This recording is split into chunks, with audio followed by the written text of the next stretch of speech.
further ado, let's get into it. So we are going to talk about basically what I would like to say up front is that if you do not believe in past lives or in reincarnation, this might be a little bit of a stretch for you. So stick with us though, if you're still maybe on the fence about that concept.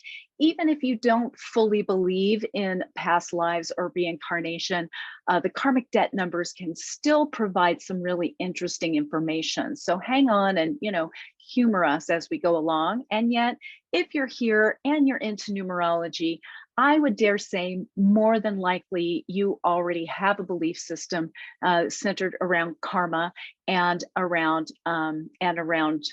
past lives and reincarnation. So what is karma?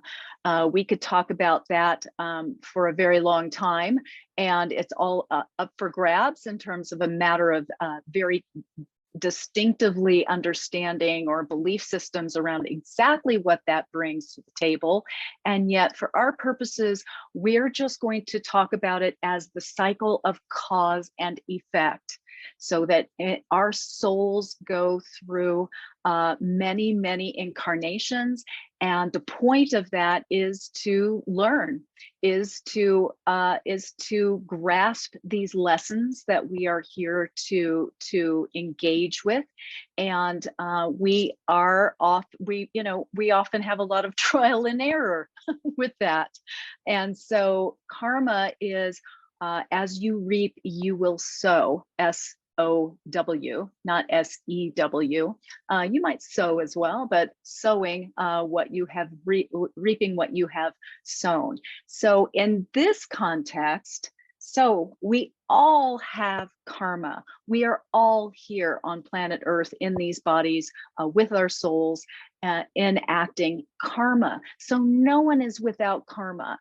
The interesting thing is with numerology is, this is what I truly love about this, is that if you have a karmic debt number in your chart anywhere that shows up there, it is a great pointer. It's a compass. It really narrows in on a specific kind of karma that is being balanced or is being dealt with in this lifetime. So it's a wonderful window of information to understand yourself better, and to understand how to really make the most out of it and how to continue to balance your karma. So with karmic debt, it's interesting in numerology. Well, let's talk about this first. These are numbers, the karmic debt numbers, that indicate specific karma that is being balanced from a past life. And it's just giving you a very specific window into where that resides.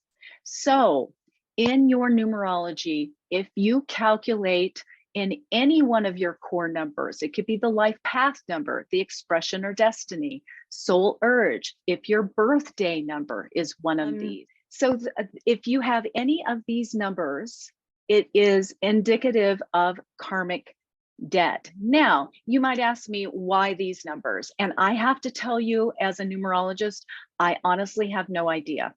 So I don't know why these specific numbers show up as indicating karmic debt. For me, it's kind of funny. I often wonder why 17 isn't one, because that would be about money, because so many people seem to have karma around money. But in numerology, it is not a karmic debt number. So if anyone has any insight into that, I am open to hearing that. Any ideas around why these specific numbers are karmic debt, but I just don't question it in terms of that is what they are.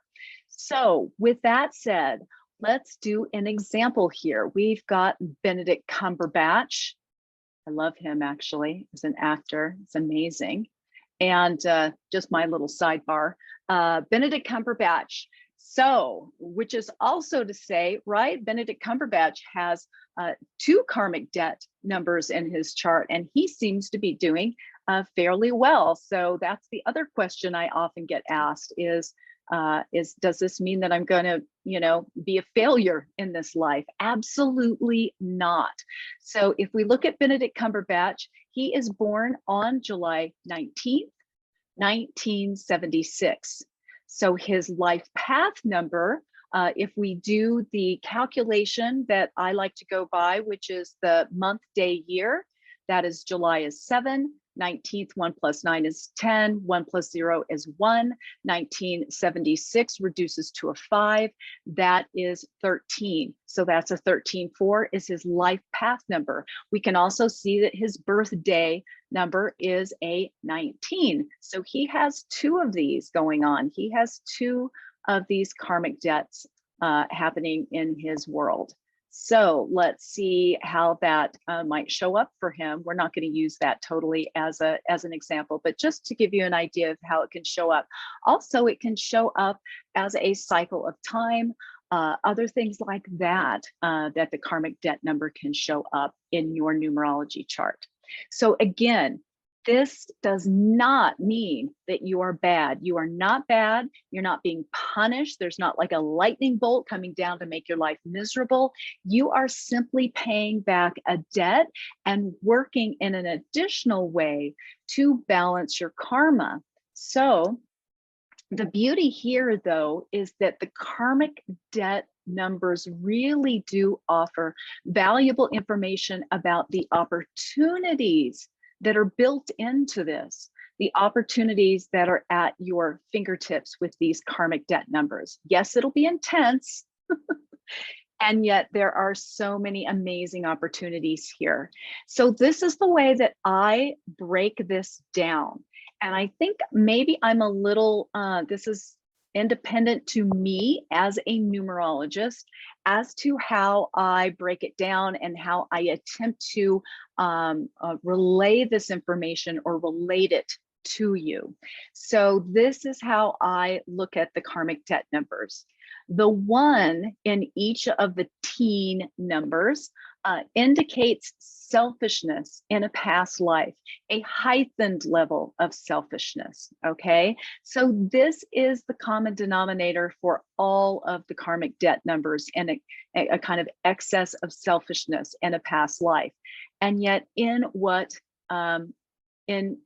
way, right? So then we are going to look at the number that is next to the number 1 to see where this infraction took place. So it really gives you, it's not like just, oh, you were so selfish. Well, okay.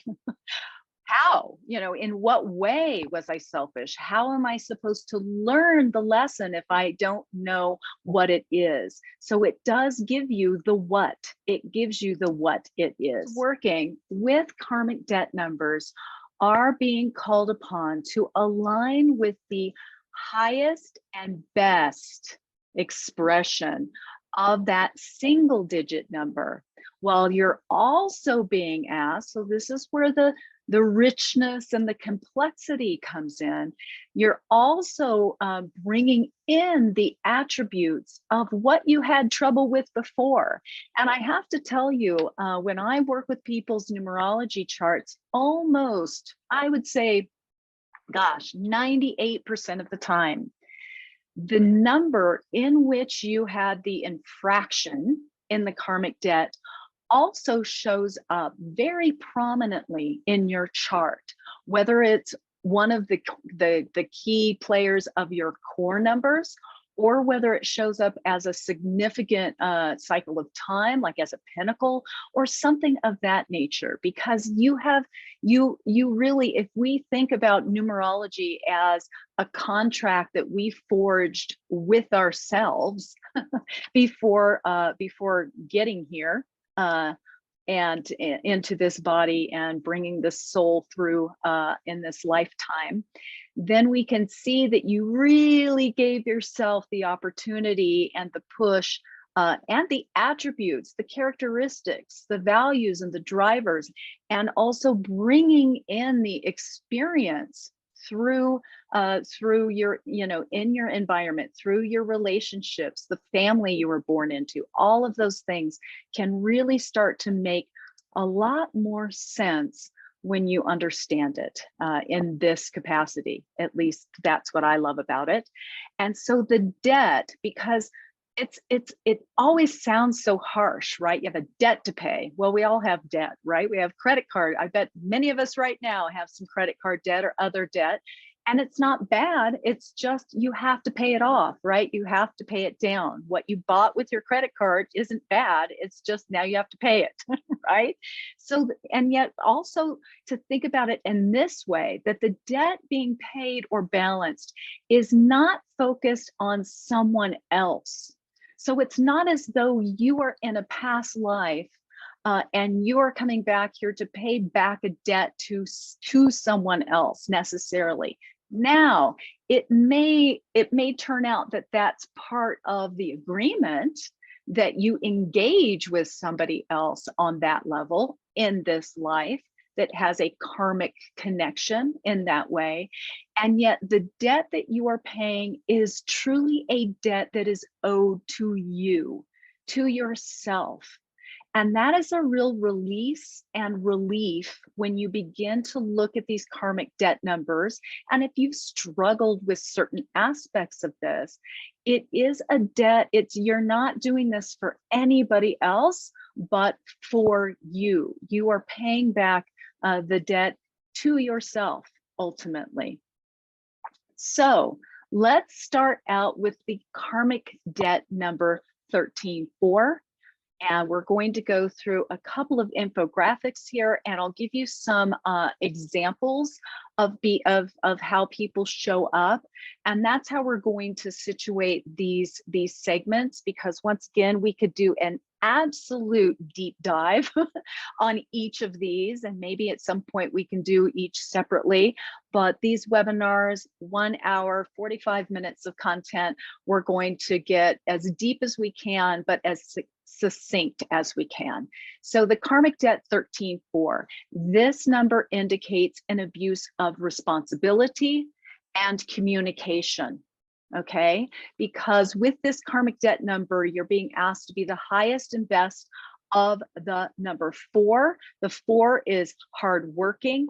It's all about process, stability, the hard worker, the systems person, the one who shows up, right? So you're asked to be the highest level of this, that hardworking individual, very results oriented, and incredibly stable and secure. You want that for yourself, and you also want to provide that for others.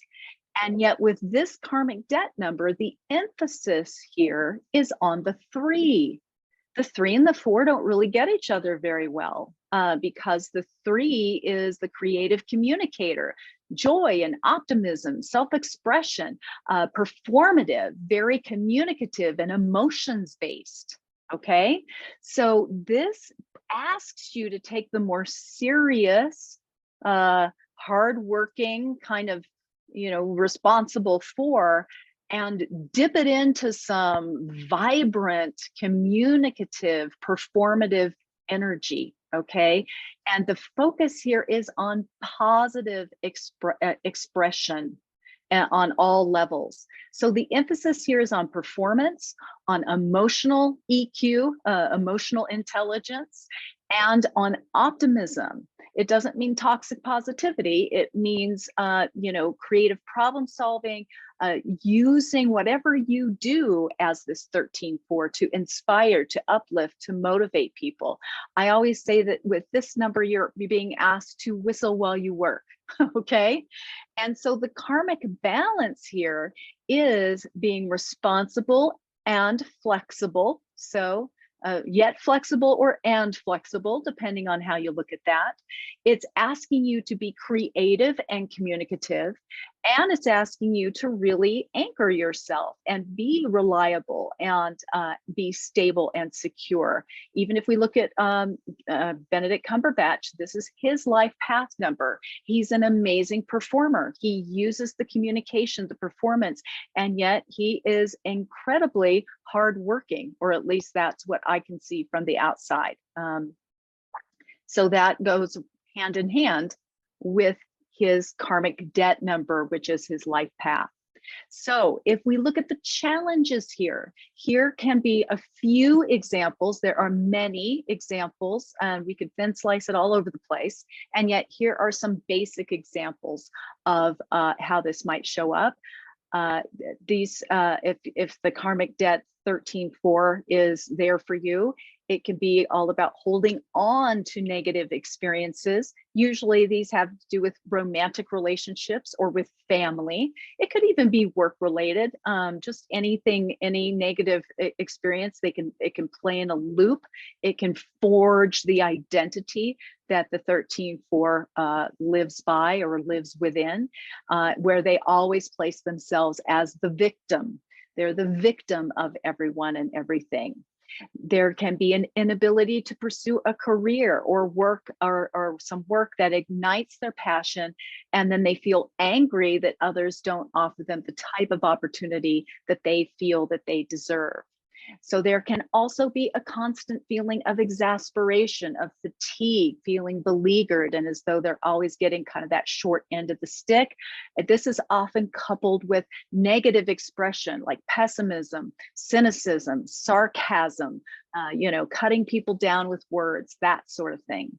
That they can have a very strong desire for someone else to take care of them, both emotionally and financially, and yet that rarely works out for them, right?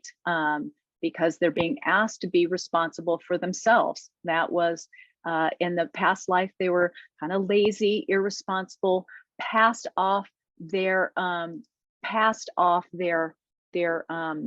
responsibilities and their what they were supposed to be doing for themselves in their daily lives off to somebody else, and then also express negatively about it. So I think we all know people who could fit that bill, so there we go. Also, I'd like to say that some people, one of the things that happens here is that we can kind of drive in the same rut in the road, so to speak, during our lives, and kind of it's that familiarity, kind of been there, done that, but you're being asked to take yourself out of that pattern, out of that default mechanism that you might find yourself in if you have these karmic debt numbers.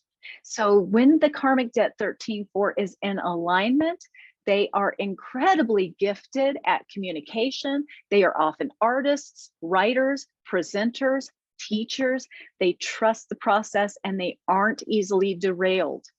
They are able to see their role in relationship dynamics, and they actively work on taking responsibility and using their words and their actions to express thoughts, feelings, and opinions in a mindful way. They have incredible drive and endurance to focus on a goal or a task and bring that to fruition. And they are focused on creating and maintaining good health routines and taking time to relax with meditation, gardening, maybe time spent with animals, or other activities that allow for some true relaxation and downtime.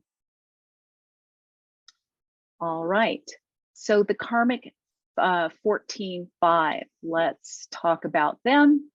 And them or you, because you might be here because you have karmic debt numbers, or you might be here because others in your immediate circle or those who you care about have these and you want to understand them better. So the karmic debt 14.5, this indicates an abuse of freedom in a past life. The 5 is the sensuous freedom seeker, all about the experience, the adventure, all about the escape, excess, those sorts of things are the 5. And yet what I want to say, of all the karmic debt numbers, this one is the most in alignment in many ways, because the ultimate expression of the 5 itself is freedom through self-discipline, the disciplined and constructive use of freedom. So you're really just being asked to be the shining poster child of that 5. So again, abuse of freedom in a past life and being very irresponsible, not working hard, all of those things that go with this combination here. So right now, with this karmic debt, you're being asked to engage the highest level of the 5, be very adventurous, incredibly sensual, sensuous, enjoy the experience, just relish experience on planet Earth, right? How things look, feel, taste, traveling, meeting new people, engaging things, being this catalyst, right? And also being disciplined around that, having discipline around whatever it is you're doing and some focus, okay? The emphasis here is on the 4, so it is on focus, focus, and more focus with the 5, okay? It's really about committing yourself to something for the longer haul, for being hardworking and tenacious, and having some structure. That's one of the big caveats, I think, for the 14-5: routine, healthy routine, and structure, and a little bit of tenacity to go through something to step by step to get the positive results out of it. So the karmic balance here is the constructive use of freedom. It is the karmic balance here is still continuing to be that dynamic, irrepressible 5, but also showing up, meeting your responsibilities, okay? Again, the responsibility factor is a very key feature here for the 14-5. So some of the challenges that can come up are there is a tendency to be self-indulgent to the point of self-sabotage, resulting in constant discontent. Like things are just not right. You got to kind of keep pushing around for something else, right?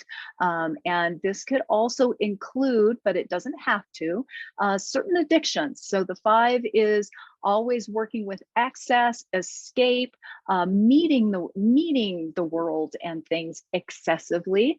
And so this can be a player even more so for the 14-5. Impulsively abandoning projects or relationships and then feeling stuck and confused about those next steps. There is this impulse to want to skip necessary steps, all right, to kind of magically land where you want to be or not have the responsibilities that it takes to get you from point A to point D, right? So there can be a difficulty committing to consistent self-care, or alternatively being obsessive about it. That could be, you know, super rigorous routines at the gym, maybe competitive, very competitive way, biking, running, other physical activities. Just the excess can play in here even more so. It's also having a strong desire for someone else to take care of them, both emotionally and financially, and yet it rarely works out in an empowering way. That's where the 4 comes in. So the 13-4 can have some of those same issues because you're dealing with the 4, and this 14-5 can have some of those same issues because you're dealing with the energy related to the 4, which is that responsibility, work, taking care of yourself, you know, on those within those thematics, I guess is a way to say it. So that's why that shows up a little bit in a similar fashion. All right, in alignment, these people are amazing. They are versatile, they are fun, they are productive, innovative, they handle changing conditions with ease, with practicality, right? Both, it's a delicate balance, but it certainly is incredibly powerful when it happens. They can be incredibly tenacious about not giving up on their dreams and goals, even when there are obstacles, even when there are limitations. And with the 14-5, there will be obstacles, challenges, and limitations for getting there. Well, also they're being asked to adapt to change and to the unexpected, right? To not abandon things, but to adapt, to be adaptable and versatile. They're able to see their role in relationship dynamics and work consistently on finding ways to have freedom of mind while also not discarding a relationship because of maybe temporary boredom or a need for some continuous high, right? So it's kind of not hanging on to something way, way, way past the shelf life and not abandoning before it starts. The impulsiveness of the 5 is being asked to be reined in. So they're incredibly vivacious, they are likable. The 14-5 brings high levels of focused energy into all their engagement when they are in their game. All right, the karmic debt 16-7. Of all the karmic debt numbers, this one has more layers to it. So we're not going to really dig into the total depths of the 16-7 today, but I will give you this overview that's pretty similar to the other ones in this way. So it is, the 16-7 is an abuse of love in a past life. So the 7 is the spiritual seeker, the analyst, the one who is here on a very internal soul expanding journey to not even to put it mildly. It is a very spiritually engaged lifetime that is the 7 is meant for, and very intellectual. So learning how to develop both the right brain, left brain, both the intellect and all that goes with that, and intuition and trust and spiritual trust in the unknown, in the unseen, and be able to put them together into this incredible fountain of wisdom and personal spiritual growth. So the highest level here of the 16-7 happens when you merge this. So here's the thing though about the 16-7 in numerology. As a karmic debt number, it is known as the death and rebirth number.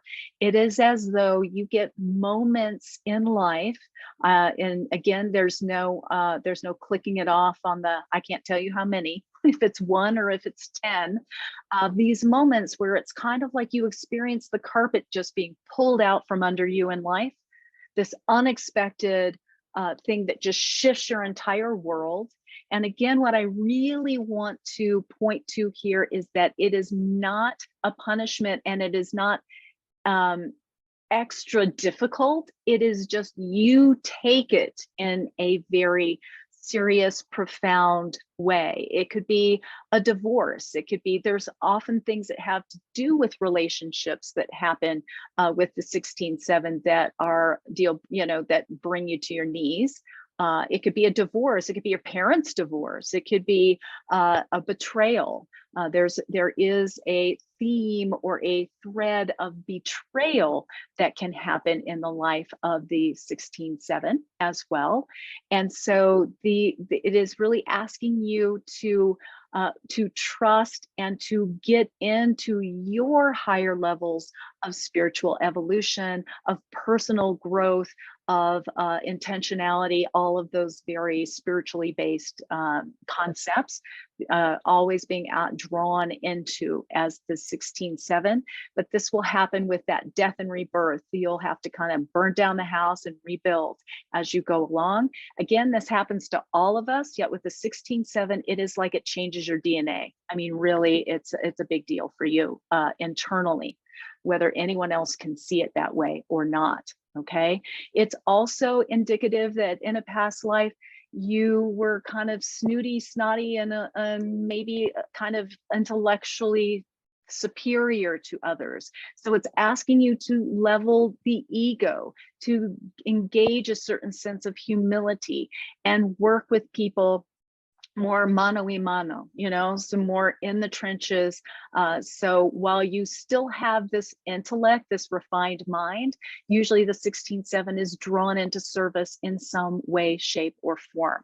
So the highest level of the 7 here, intellectual, it's a spiritual seeker, incredibly intuitive, if not psychic, and they're very wise, very studious, very process oriented. Okay, the emphasis here is on the 6. The 6 and the 7 are kind of interesting bedfellows here, because the 7 is more of the loner, more of the introvert, more a little bit of that hermit. I want time by myself to study and to process all the inner workings, right? And yet with this 6, Family and relationships will be a centerpiece in a very different way than a flat out 7 might have. Okay, so the interesting thing here is with the 16-7, there is an emphasis on responsibility that usually has to do with home, family, intimate relationships, family of origin, however that might show up for you. It's a very significant focal point. It's about nurturing. You're usually drawn to being the nurturing one, the servant, very much into service, very much into caretaking, or brought into that. Maybe you don't really. You're like, ugh, do I have to do this? And the karmic debt is saying, yep, you probably need to step up and do that, again, with healthy boundaries, with boundaries. Okay, the 6 is always learning about healthy boundaries. The karmic balance here has to do with spiritual activation, very spiritually inclined, the 16-7, very giving, very loving, and also very analytical. So it's engaging all of those elements in their optimal way. So the challenges here can be an avoidance of stepping into the spiritual path and instead remaining kind of solely in the head, without trusting this deeper calling, just being kind of, very, very one-dimensional in terms of heady, and being very skeptical. One of the things the 7 is great at is being the ultimate skeptic, right? If we're all having a spiritual experience, prove it in a human body here, prove it to me. I want to see the data.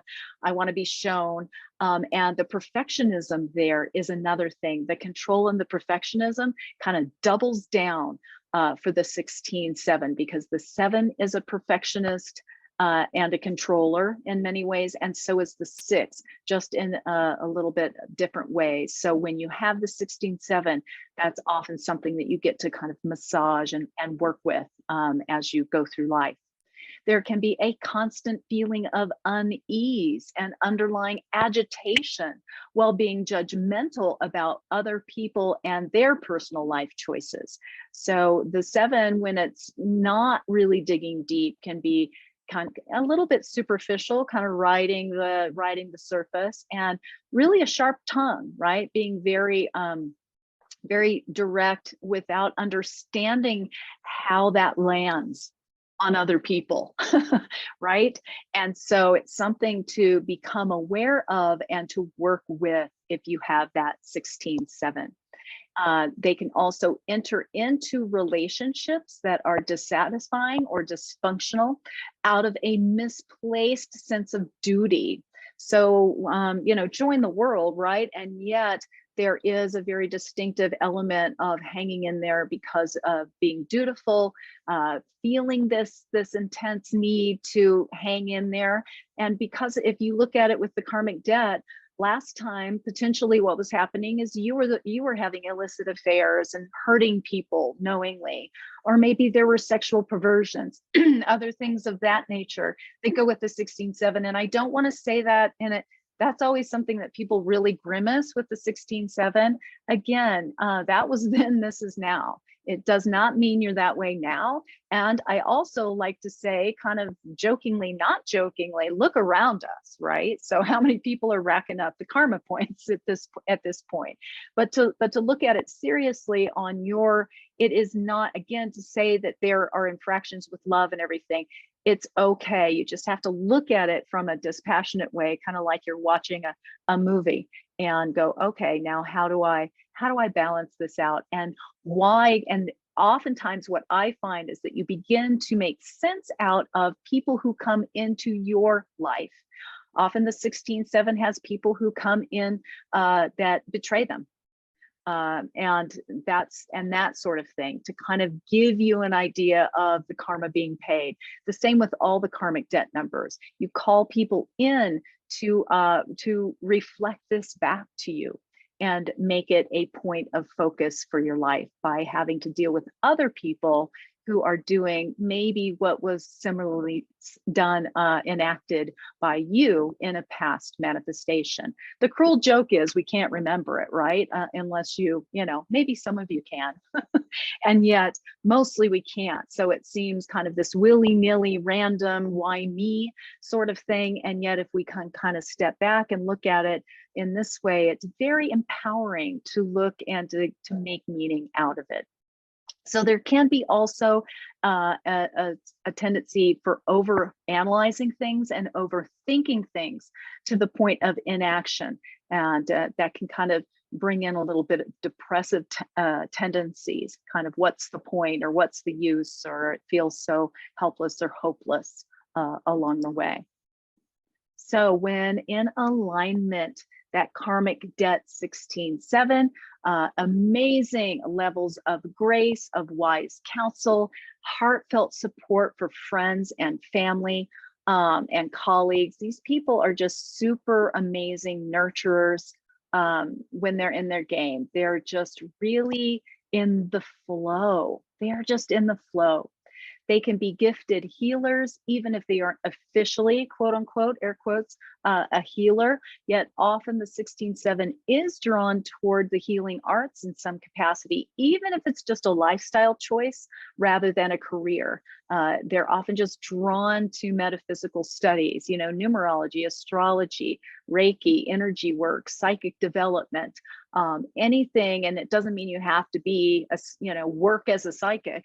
And yet often this is really an integral part of how you comprise your own life as a 16-7.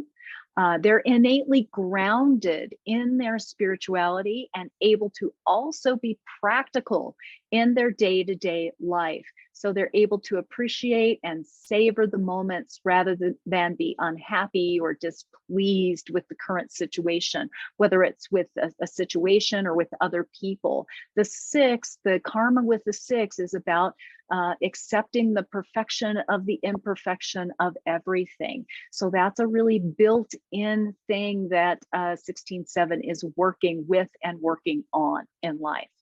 They are able to connect with their emotions and open themselves to doing the work involved to create positive and supportive relationships. Often that comes to being a little bit more emotionally open and emotionally vulnerable, which can be a difficult task for the 16-7. So just heads up on that. All right, so the 19-1, this is an abuse of power in a past life. So this is where someone was abused their power over other people. And again, it was very willful. It was very, it was not an oops.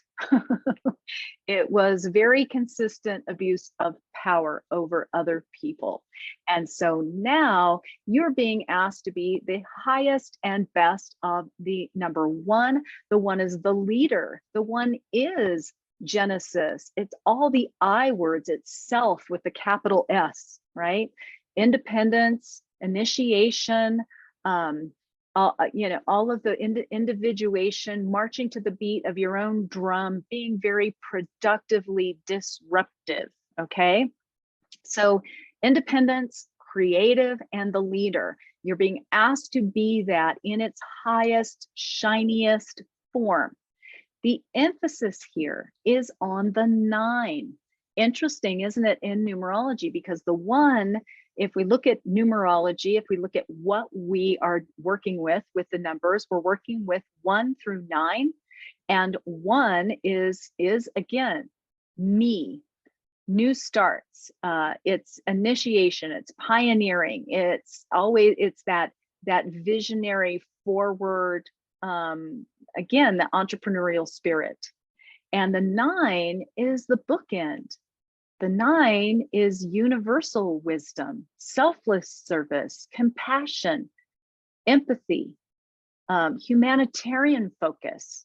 So you can see now, if you have this 19-1, why you may have this little alligator wrestling contest with yourself in terms of how to focus that leadership energy. And what I would say is that the emphasis here is on humanitarian service, on selfless service within that leadership that you do, and with a focus on empathy, compassion, spiritual activation, all of those things. So often a 19-1 will find themselves in a helping, caretaking, spiritually activated what a job or life, just environment, but you're also being asked to be the one to lead, to be confident, to really individuate yourself. So it's a beautiful balance, but it can be confusing sometimes, right? For 19-1s. So the karmic balance here has to do with being creative and giving back, with leading with heart and soul, and with compassion at the core, with being compassionate. All right.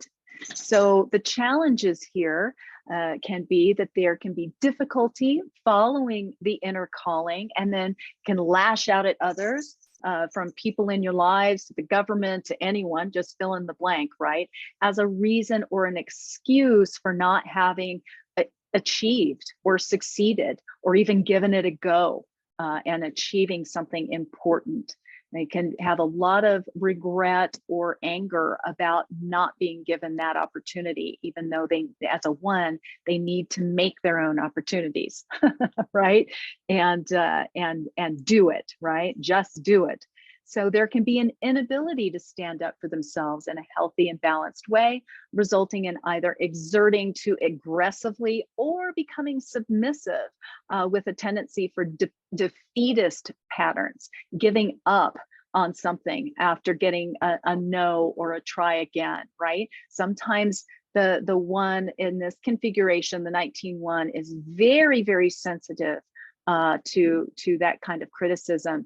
And often many numerologists will say the biggest caveat here for the 19-1 is being open to constructive criticism, to be open to seeking that kind of support. They can often really belligerently want to go it alone, and they need to open to seeking that kind of support. There can be a tendency to grandstand, talk over people, and generally feel that other people's opinions aren't as important as yours as a 19-1, or that the 19-1's opinions are more important than anyone else's. They're the only ones that exist. Right?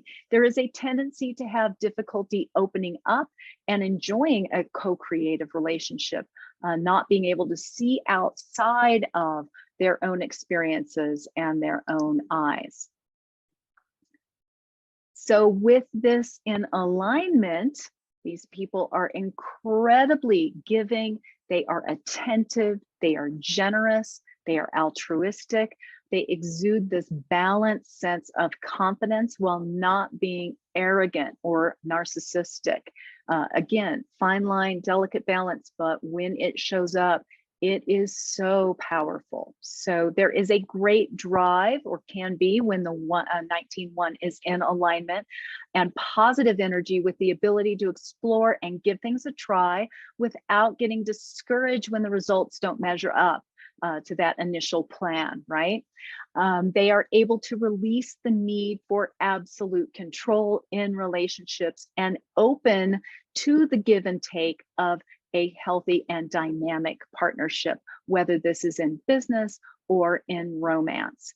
So they also have amazing abilities to understand and engage the passions and talents of other people in order to bring an idea or a project to fruition. This is the highest and best of the number 1, to play well in the sandbox with others, right? To come in and be large and in charge, but also pay attention to the individuals who are making up the whole. So they are also, when they're in their game, can be and are very open and able to seek out good advice and good information, and then have discernment around what to take and what to leave.